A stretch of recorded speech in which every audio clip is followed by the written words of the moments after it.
चिल्लाने का कोई फायदा नहीं है नरेश। मैं जो भी तुम्हें बता रहा हूं उन सब चीजों की गांठ बांध लो। मुझे बस सच सुनना है। सिर्फ सच जैसा कुछ नहीं होता इस दुनिया में। बस सच के पहलू होते हैं। सबको अपने मतलब की चीज ही सच लगती है। जैसे तुम्हें सिर्फ उस डायरी के आखिरी पन्ने के सच से ही मतलब है। तुमने ठीक से देखा है इसे? पकड़ो, पलटो इसके पन्नों को। इस पर तो काफी सारे लोगों के नाम लिखे हुए हैं, पर इन सब का क्या मतलब है? इस डायरी पर जिसका भी नाम लिखा है वो सभी लोग मेरी जिंदगी में किसी ना किसी पल पर बहुत अजीज रहे हैं। कुछ के मेरे ऊपर एहसान है और कुछ लोगों पर मैंने एहसान किया है। तो मेरे पिता, उनको आप कैसे जानते थे? उनका कौन सा एहसान था आप पर, या फिर आपने कोई एहसान किया था उन पर? दोनों। तुम्हारे पिता से मेरा जो रिश्ता था वो इन सबसे खास था। आखिर ऐसा क्या किया है मेरे पिता ने आपके लिए? बताइए मुझे। मैंने तुमसे कहा ना, वो जानने के लिए तुम्हें मेरी सारी कहानियों को सुनना और समझना होगा। इन सब का कनेक्शन है नरेश, तुमसे, मुझसे और तुम्हारे पिता से भी। पर कब तक ये सिलसिला ऐसे ही चलता रहेगा? कुछ वक्त और सब्र रखो। मेरे सब्र का बांध टूट रहा है प्रोफेसर। यकीन मानो नरेश, मुझे ज्यादा जल्दी है तुम्हें सच तक ले जाने की, पर हर चीज को करने की एक प्रक्रिया होती है। कुछ नियम होते हैं और इनका पालन करना जरूरी है। एक तो आप ये पहेलियां बुझाना बंद कीजिए, मैं तंग आ चुका हूं। पहेलियां नहीं बुझा रहा हूं, मैं तुम्हें अगली कहानी की ओर ले जा रहा हूं। हम हमेशा सोचते हैं कि जब भी किसी बाहरी दुनिया की शक्ति और इंसान का सामना होता है तो इस लड़ाई में मासूम हमेशा इंसान ही होता है, जबकि हर बार ऐसा नहीं होता है। मतलब? समझाता हूं। मेरा काम मुझे पैसे तो नहीं पर नाम जरूर दिला रहा था। लोग मुझे जानने लगे थे, मेरे काम को जानने लगे थे। मुझे अक्सर लोगों के फोन्स आते जिनमें लोग अपनी दिक्कतें साझा करते हैं। ज्यादातर मामलों में वो कोई भूत या प्रेत नहीं बल्कि वहम ही होता था, पर कभी कभी चीजें थोड़ी अलग हो जाती थी। एक बार मुझे एक ऐसा ही फोन आया। Hello, professor Ramachari speaking. Hello जी, मैंने सुना है आप भूत प्रेत। जी कहिए। देखिए, मैं आपको अपना नाम तो नहीं बता सकता, पर मैं नवविहार सोसाइटी में रहता हूँ। हमारे सोसाइटी के लोग बड़े परेशान हैं। यहाँ कुछ तो अजीब हो रहा है। अजीब से आपका क्या मतलब है? ऐसी चीजें हो रही हैं जिसका कोई सर पैर ही नहीं है। चीखने चिल्लाने की आवाजें रात भर पूरी सोसाइटी में गूंजती हैं। बहुत लोगों ने अजीब से लोग और चीजें देखने का दावा किया है, किसी को टेरेस पर तो किसी को पार्क में। हम डर के मारे अपने बच्चों को बाहर नहीं भेजते हैं। एक अजीब सी मनहूसियत फैली हुई है हर जगह। देखिए, मैं आपकी बात समझ सकता हूं, पर आप जानते हैं ना, मैं कोई ओझा तांत्रिक नहीं हूं। मेरा तरीका अलग है। मैं आपके बारे में सब जानता हूं। यकीन मानिए, हम हर जगह से हार चुके हैं।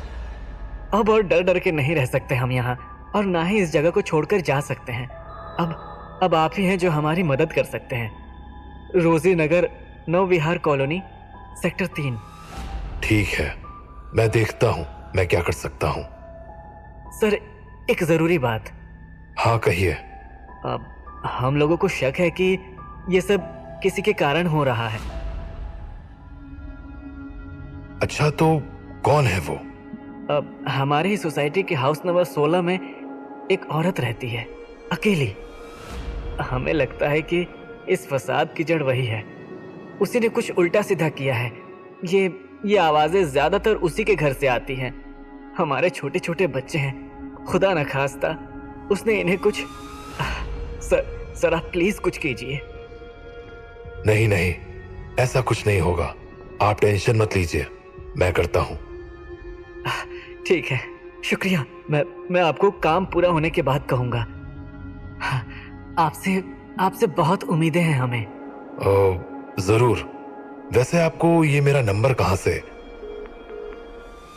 बस इतना कहकर उस आदमी ने फोन रख दिया उस फोन के बाद से मेरे दिमाग में उसकी कही हुई बातें घूमने लगी। मुझे लगा कि कोई मजाक भी कर सकता है, पर फिर भी मैं इस बात को वेरीफाई करने के लिए खुद उसकी बताई हुई जगह पर पहुंच गया। और वहां कदम रखते ही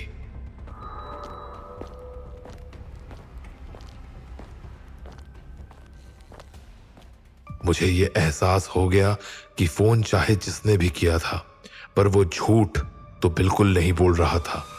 ये बात आपको वहां पहुंचते ही कैसे पता चल गई? There was something very wrong about that place. काफी नेगेटिविटी थी उस जगह। ऐसा लग रहा था जैसे मातम पसरा हुआ हो।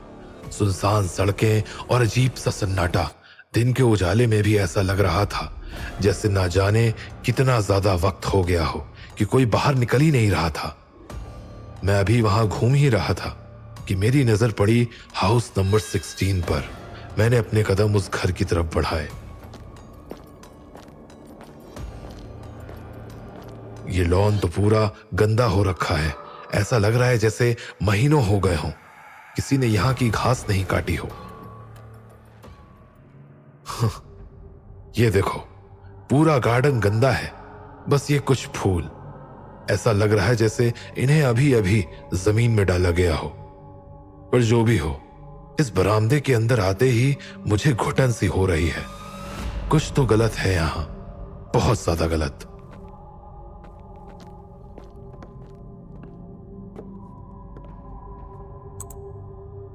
लगता है जैसे ये भी खराब हो रखी है। कोई है? कौन है? अब हेलो, मेरा नाम राम है। माफ कीजिएगा आपको डिस्टर्ब करने के लिए। दरअसल मैं यहां किसी से मिलने आया था, पर लगता है वो इस समय घर पर नहीं है।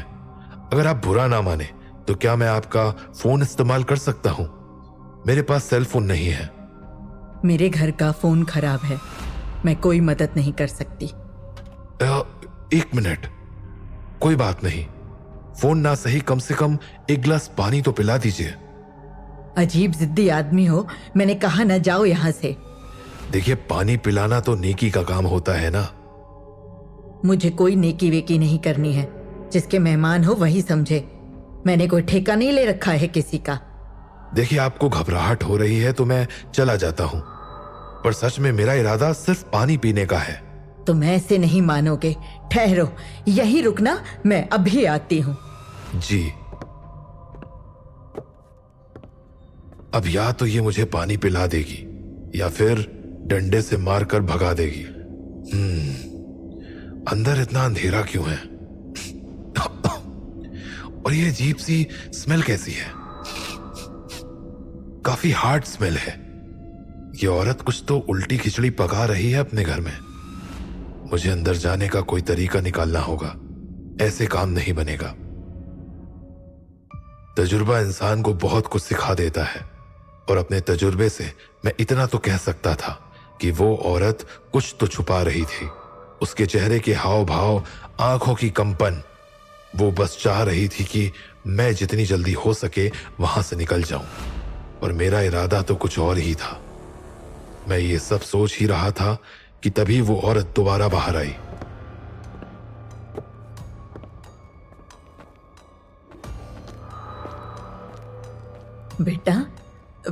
बेटा तुम अंदर क्यों नहीं आ जाते? अरे, इसे क्या हो गया? अभी तो मुझे भगा रही थी, लेकिन अब? क्या सोच रहे हो? अंदर आ जाओ, थोड़ा पानी पी लो, आराम कर लो। आओ आओ, अंदर आओ। आप? जी। माफ करना, घर जरा गंदा है। मेरी बेटी साफ सफाई करती है, आजकल थोड़ा बाहर चली गई है, तो ये सब। तुम आओ ना, बैठो बैठो, मैं पानी लेकर के आती हूँ। जी जी। ये सब क्या हो रहा है? अभी तो ये आग उगल रही थी और अभी पता नहीं क्या चल रहा है इस औरत के दिमाग में।